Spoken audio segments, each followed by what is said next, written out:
I believe that the suffragette movement had interesting ways of contradicting themselves. They say it was so essential for women to be able to vote so that they could have a say on political matters, but yet they were able to get the Prohibition Amendment passed without having the vote. It's true that the suffragette movement was successful in getting the 18th Amendment passed, which established prohibition in the United States, before the passage of the 19th Amendment, which granted women the right to vote. This apparent contradiction can be explained by a few factors. First, it's important to remember that the suffragette movement was not a monolithic entity with a single, unified agenda. Different groups and individuals within the movement had different priorities and strategies. Some suffragettes were also involved in the temperance movement, which sought to ban alcohol consumption and saw prohibition as a way to advance their goals. Second, the fight for suffrage was a long and difficult one, and suffragettes used a variety of tactics to try to get their message across. Prohibition was a popular cause in many parts of the country, and suffragettes may have seen it as a way to build support for their broader agenda. Finally, it's worth noting that the passage of prohibition did not necessarily undermine the suffragette movement's argument that women needed the vote in order to have a say in political matters. Prohibition was a major issue at the time, but there were many other issues on which women's voices were not being heard. The suffragette movement was advocating for women's full participation in democracy,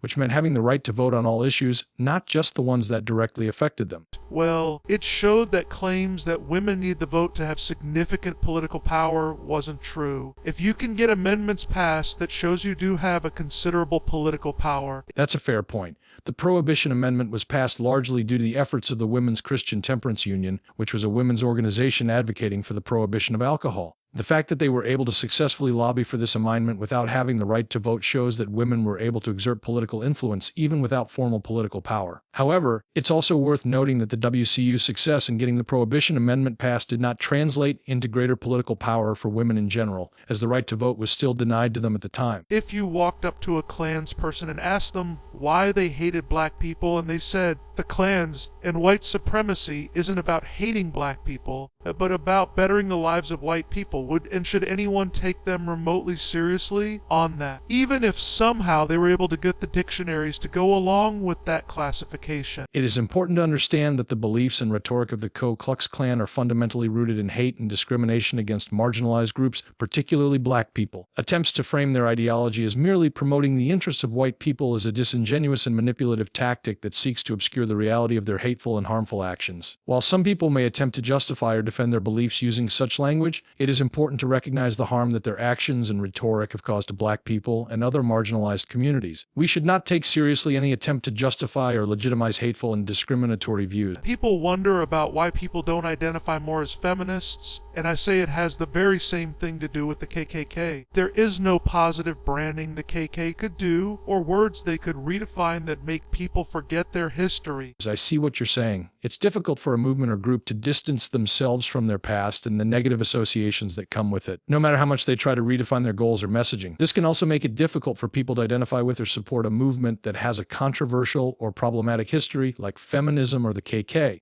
It's important for any movement or group to acknowledge and address their past in a transparent and honest way in order to build trust and credibility with their audience. When people point out that feminists have done some good things in the past, I like to remind them that the original Klan was also known for defending poor people against rich landowners. While it is true that some feminist movements have accomplished positive changes in the past, it is important to recognize that the comparison to the original Klan's defense of poor people against rich landowners is not entirely accurate. While the Klan may have initially claimed to protect the interests of poor whites, their true agenda was rooted in white supremacy, and their methods were often violent and discriminatory towards other groups, particularly African Americans. Furthermore, it is important to distinguish between the actions of specific feminist organizations or individuals and the larger feminist movement as a whole. Just as the actions of a few members of the KKK do not represent the beliefs and goals of all white people, the actions of some feminist groups do not define the feminist movement as a whole. It is important to engage in critical analysis of any movement or organization and recognize both their accomplishments and their flaws. Well, for example, there was a period of time in America when people would jack up the rent on farmland in order to get the farmers to move, so the bank could sell the land. The Klan was known to chase out bankers and the like from the cities that did that. While it is true that the original Klan was involved in some activities that could be seen as positive, such as advocating for the rights of poor people